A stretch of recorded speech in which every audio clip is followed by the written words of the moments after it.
being on campus is like one of the greatest thing in this pandemic. So like being in campus is and being in campus of Toronto Free School is really safe for me. I feel very safe and comfortable. Well, I'm happy to be back and I enjoy being back, but it's a lot different.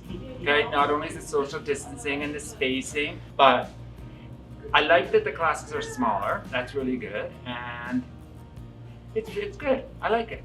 I like being on campus. I like learning with hands-on experience. I feel like I have a lot more one-on-one time with the professors, and in terms of talking to everybody else, you feel a lot more comfortable because it's such a small class, so everybody's friends with everyone, so you can just help each other out.